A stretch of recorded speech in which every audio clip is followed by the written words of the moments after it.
السلام علیکم، کیسے ہیں آپ سب؟ امید ہے کہ آپ تمام لوگ خیریت سے ہوں گے۔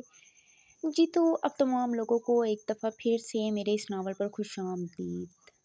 آج کی ایپی سے پہلے میرے چینل کو کریں سبسکرائب، ویڈیو کو لائک کریں اور ویڈیو پر کمنٹ لازمی کیا کریں۔ اتنی محنت سے ہم لکھتے ہیں تو تھوڑا احساس آپ بھی کیا کریں۔ جو رائٹرز آپ کو ٹارگٹ دیتے ہیں ایٹ لیسٹ آپ لوگ اس سے تو کمپلیٹ کیا کریں۔ آپ لوگ کمنٹس کر کے کہتے ہیں ہمیں لانگ ایپی دیں، تو لانگ ایپی کے لیے ٹارگٹ تو لازمی کمپلیٹ کرنا ہے آپ لوگوں نے۔ کمنٹس زیادہ تو نہیں ہوتے، لانگ ایپی کے لیے آپ لوگ 50 کمنٹس تو کر ہی سکتے ہیں اور 50 ہی لائکس۔ خیر دیکھتے ہیں پھر لانگ ایپی کے لیے ٹارگٹ کون کون پورا کرتا ہے۔ کل سنڈے ہے، اگر آپ لوگوں نے ٹارگٹ کمپلیٹ کر دیا تو لانگ کے ساتھ ساتھ انشاءاللہ کل آپ لوگوں کے لیے ڈبل ایپی بھی آئے گی۔ خیر اب ہم چلتے ہیں اپنی ایپیسوڈ کی جانب۔ ناول ہے ہمارا طلب دیدار، تحریر گمنام لڑکی، اور قسط نمبر ہے 7۔ یہاں ایپیسوڈ میں تھوڑی مسٹیک ہو گئی ہے لکھتے ہوئے۔ ایپی کا جو نمبر تھا وہ تھا 7، لیکن بائی مسٹیک یہاں پی ڈی ایف میں مجھ سے 6 ایڈ ہو گیا، شاید میں بھول گئی تھی، تو اس بات کو آپ لوگ تھوڑا نظر انداز کریں۔ نظر انداز کرتے ہوئے ہم لوگ اپنی ایپیسوڈ کی جانب چلتے ہیں۔ حنین جب سے گھر آئی تھی وہ اپنے کام میں مصروف تھی۔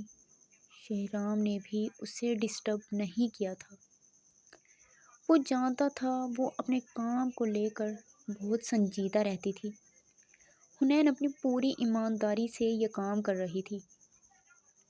یہ شاید حارث اور اسہام کا رویہ تھا جو اسے اتنا ایماندار بنایا،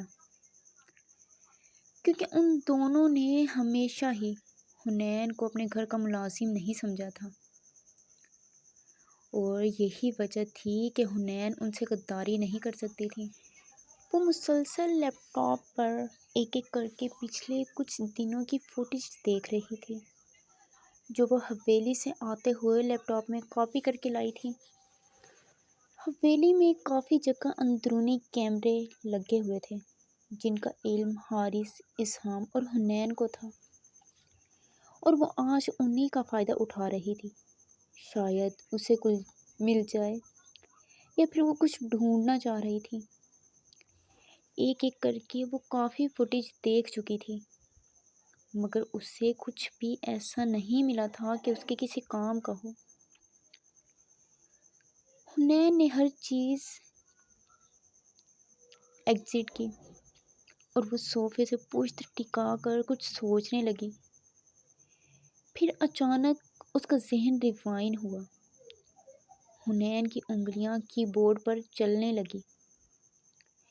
اس نے آج صبح کی ویڈیو ریکارڈنگ آن کی، شاید وہ کچھ دیکھنا چاہتی تھی۔ کرسٹل کے ساتھ آخر صبح ہوا کیا تھا، اور 2 گھنٹے کی کوشش کے بعد وہ اپنے مقصد کے قریب پہنچی۔ اس کے سامنے ایک منظر لہرایا تھا جو اس کے چاروں شانے چت کر گیا۔ اسکرین پر سیڑھیوں کے پاس کوئی تھا جو کرسٹل کے کمرے سے نکلنے کا انتظار کر رہا تھا۔ جیسے ہی دروازے کا لاک گھوما، اس نے فرش پر ہلکا سا آئل پھینکا اور پلٹ گیا۔ اسکرین پر اس انسان کی شکل لہرائی، وہ کوئی اور نہیں ان کی ملازمہ تھی۔ یہ وہی ملازمہ تھی جس پر حنین کو شک ہوا تھا۔ یہ ملازمہ 2 دن پہلے ہی حویلی آئی تھی اور اس کے تیور بھی حنین کو کچھ ٹھیک نہیں لگ رہے تھے۔ آخر کار جو وہ ڈھونڈ رہی تھی اسے مل ہی گیا تھا۔ میں حنین سعید ہوں، میری آنکھیں باز کی آنکھیں ہیں۔ میں نے اپنے کام میں تھوڑی ڈھیل دی، تم نے فائدہ اٹھا لیا۔ خیر تم سے تو صبح آ کر ملتی ہوں۔ وہ زیر لب مسکرائی۔ حنین نے اپنا موبائل اٹھایا اور ایک میسج ٹائپ کر کے حارث کو سینڈ کیا۔ شہرام ابھی کمرے میں داخل ہوا۔ سامنے حنین کو پرسکون دیکھ کر اس نے گہری سانس لی، اپنا کوٹ اتار کر آستینوں کو کوہنیوں تک فولڈ کیا اور بعد میں بیڈ پر آ کر لیٹ گیا۔ کچھ دیر ایسے ہی وہ حنین کو دیکھتا رہا۔ حنین اس کی نظریں خود پر محسوس کر چکی تھی۔ اس نے لیپ ٹاپ کو ٹیبل پر بند کر کے رکھا اور اٹھ کر بیڈ کی دوسری جانب آئی۔ حنین، میرے پاس آؤ، وہ ایسے ہی آنکھیں بند کیے بولا۔ حنین نامعمول سے انداز میں بیڈ پر شہرام کے بالکل قریب آ کر بیٹھی۔ کیا ہوا شہرام؟ مجھے پیاس لگی ہے۔ شہرام کا انداز بالکل نارمل تھا۔ اچھا ٹھیک ہے، میں پانی لے کر آتی ہوں۔ حنین نے کمرے میں پانی کے جگ کو دیکھا جو خالی تھا۔ وہ شہرام سے تھوڑا سا دور کھسکی۔ اس کا ارادہ کچن جانے کا تھا۔ اس سے پہلے وہ بیڈ سے اترتی شہرام نے اسے اپنی جانب کھینچا۔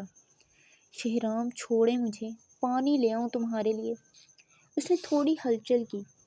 نہیں، میری پیاس ایسے ہی بجھ جائے گی۔ کس میں؟ کیا؟ حنین اس کے اس رد عمل سے حیران ہوئی۔ میں نے کہا میری پیاس بجھاؤ۔ تھوڑا سا اور قریب آؤ اور اپنے ہونٹوں کے جام سے میرے ہونٹوں کی پیاس بجھاؤ۔ وہ اس کی کمر میں ہاتھ ڈالے بولا۔ تم نہ میری بلا سے پیاس سے ہی مرو۔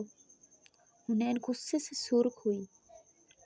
پیاس تو اپنی میں بجھا کر رہوں گا، ایسے نہیں تو ایسے ہی صحیح۔ اب بھی وہ اس کی باتوں کا مطلب سمجھتی۔ شہرام نے رخ پلٹا اور اب وہ پوری طرح حنین کے اوپر قابض تھا۔ شدت سے حنین کے ہونٹوں پر جھک اپنی پیاس بجھا رہا تھا۔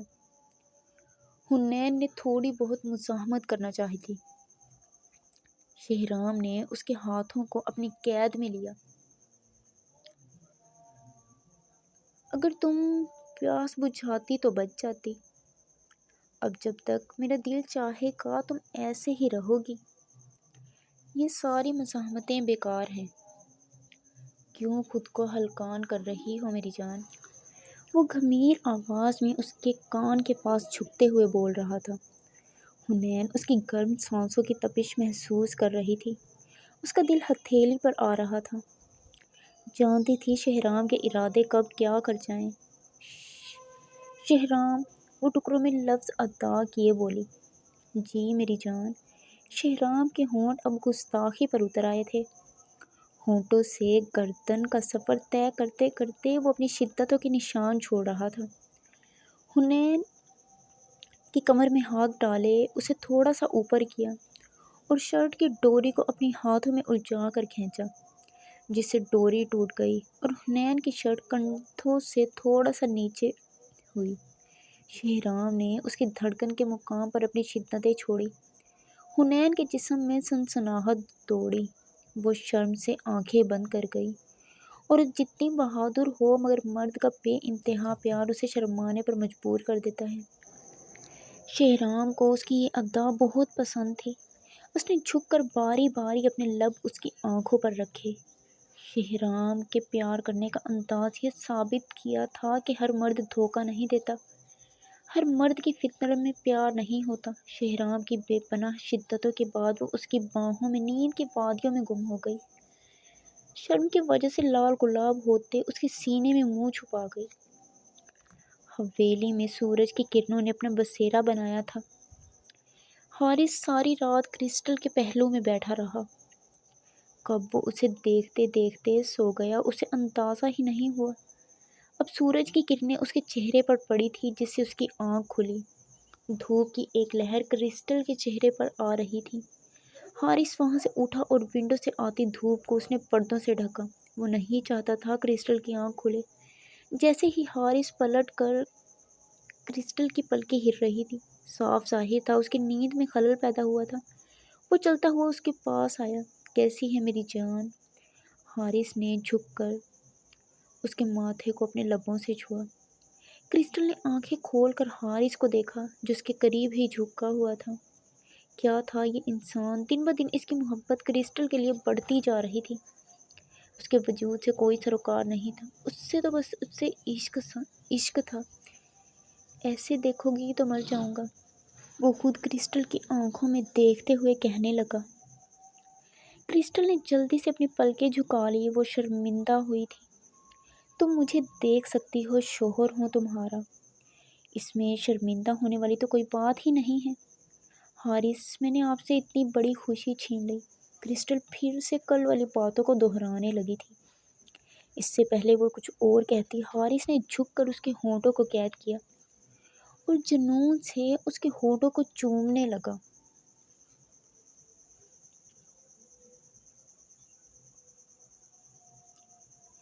اب اگر آئندہ ایسا کچھ سوچا تو میرا اگلا رد عمل یہی ہوگا میری جان۔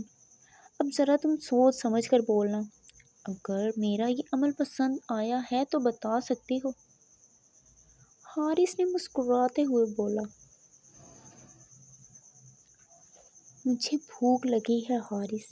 کرسٹل نے اس کی بے باکیوں سے بچنے کے لیے کہا، میں کھانے کا کہتا ہوں رانی کو یہیں دے جائے گی۔ حارث اٹھا اور کمرے سے باہر نکل آیا۔ اسی کے ساتھ ہماری آج کی ایپیسوڈ یہاں اینڈ ہوتی ہے۔